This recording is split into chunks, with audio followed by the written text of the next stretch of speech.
সুপ্রিয় দর্শক মণ্ডলী, আসসালামু আলাইকুম। দেখেই বুঝে যাচ্ছেন আমি কি নিয়ে এসেছি, মশলা। যেহেতু এখন ঈদের সময় মশলা একটা গুরুত্বপূর্ণ ভূমিকা রাখে যে কোনো মাংস জাতীয় খাবারের জন্য, তাই আমার আম্মু অনেকগুলো মশলা একত্র করে নিয়ে এগুলোকে ধুয়ে পরিষ্কার করে তারপরে ছাদে দিয়ে শুকিয়ে আনবে, এরপরে ব্লেন্ড করে নেবে।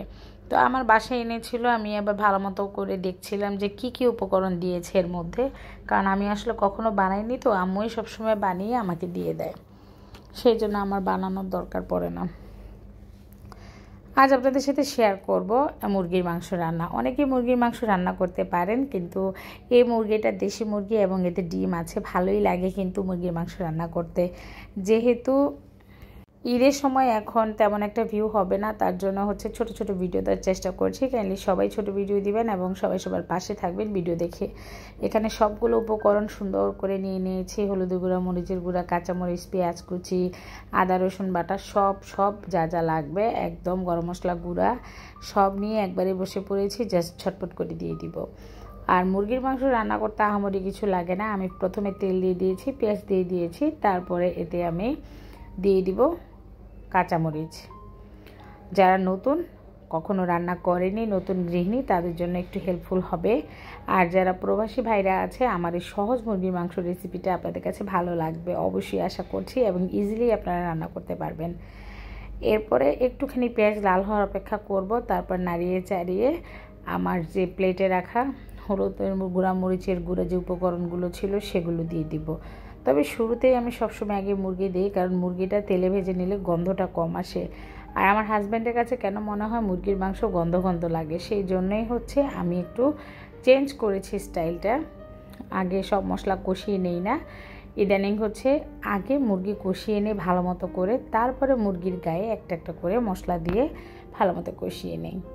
এতে করে স্বাদটাও ভালো হয়, মুরগিটাও ভাজা ভাজা হয়। মুরগির মধ্যে এই ডিম আমার খুব ভালো লাগে, কেন জানি মুরগির ডিমগুলো খেতে খুবই মজা লাগে। আর দেশি মুরগির ডিম এগুলো তো খুবই টেস্টি, তাই রান্না করে নিচ্ছি সহজভাবে, একদম ঘরোয়া মশলায়, ঘরোয়া পদ্ধতিতে, ইজিভাবে। এখানে সুন্দর করে নাড়িয়ে চাড়িয়ে নিচ্ছি। সব মাংস দেওয়া হয়ে গিয়েছে একটা মুরগি এখানে। আর এতে আলু যুক্ত করব, আলু ছাড়া আমার ঘরে তো চলেই না। দেশি মুরগি, লাল ঝাল এবং সাথে আলু আজকের রেসিপির মূল মন্ত্র। তো সবগুলো মশলাপাতি দিয়ে দিয়েছি, এই যে যা যা নিয়ে নিয়েছি, এবং ভালো মতো আবারও নাড়তেই থাকবো। আসলে কষানোর মধ্যেই যে কোনো খাবারের স্বাদ বহন করে, তাই বেশি বেশি করে মশলা দেওয়ার পরে হোক আর বেশি বেশি করেই হোক, কষায় ভালো মতো নিতে হবে। তো ভিউয়ার্স, এতক্ষণ যারা আমার বকবকানি শুনছেন তাদেরকে অসংখ্য ধন্যবাদ আমার পাশে থাকার জন্য, আমার সাথে থাকার জন্য। এদের সময় এখন সবাই ব্যস্ত, কেউ কারো ভিডিও অতটা দেখার সময় হয়ে উঠছে না, তার জন্য সবাইকে বলছিলাম আপনারা সবাই ছোট ছোট ভিডিও দিবেন এবং সবাই সবার পাশেই থাকবেন। ইনশাল্লাহ আমি আছি, থাকবো।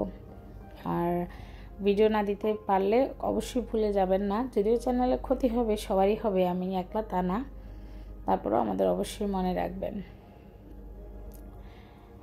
এখানে ভালো মতো নাড়িয়ে চাড়িয়ে নিচ্ছি। এরপরে দারচিনি, এলাচি, গরম মশলা সেগুলো সব দিয়ে দিব। আর আদা রসুন পেস্টটা এখন যুক্ত করে নিব। আসলে মুরগিটা ভালো মতো কষানো হয়ে গেলে তারপর আদা রসুন দিয়ে আবারও ভালো মতো কষিয়ে নিলে সেই মুরগিটা খেতেও স্বাদ লাগে। আর আমি এখানে সুন্দর করে কষিয়ে একদম ভালো মতো করে মাখা মাখা করে রান্না করব, যাতে মুরগির যে একটা গন্ধ, সেই গন্ধ ভাবটা না আসে। আদা রসুনও দেওয়ার পর্ব শেষ। এরপরে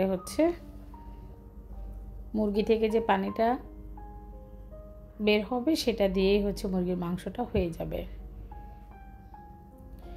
আপনাদের কাছে কেমন লাগছে কিংবা কেমন লেগেছে আমার আজকের রেসিপিটা অবশ্যই জানাবেন। ভালো লাগলে আমার সাথেই থেকে যাবেন, বেল বাটনটা অন করে সাবস্ক্রাইব করে পরবর্তী ভিডিও দেখার জন্য অপেক্ষা করবেন। এখানে দেখেন পানি দেওয়া লাগেনি, এমনিতেই ঝোল বের হয়ে গিয়েছে। এরপরে আমি আলু দিয়ে নিব। আলু দিয়ে নিলে পরে আলুটা যখন সেদ্ধ হয়ে আসবে তখন আবার পানি দিয়ে দিব। ব্যাস, এভাবেই হয়ে যাবে আমার মুরগি রান্নাটা। তো কার কার কাছে মুরগি রান্নাটা সহজ মনে হয়েছে অবশ্যই জানাবেন। আর আমরা সবাই কম বেশি রান্না করতে পারি, যারা পারেন না নতুনদের জন্য, তাই বলে নিচ্ছি অবশ্যই ভুল ত্রুটি হলে ক্ষমা সুন্দর দৃষ্টিতে দেখবেন। ভিউয়ার্স, আপনারা কে কোথায় আছেন, কোথায় ঈদ করছেন, কার কেমন দিনকাল কাটছে, শপিং কেমন চলছে, সব কিছু অবশ্যই ব্লগের মাধ্যমে শেয়ার করবেন। আর আমার আজকের ভিডিওটা এখানে শেষ করছি। সবাই ভালো থাকবেন, সুস্থ থাকবেন, আপনাদের সুস্বাস্থ্য কামনা করে আমি এখানে বিদায় নেব। আল্লাহ হাফেজ।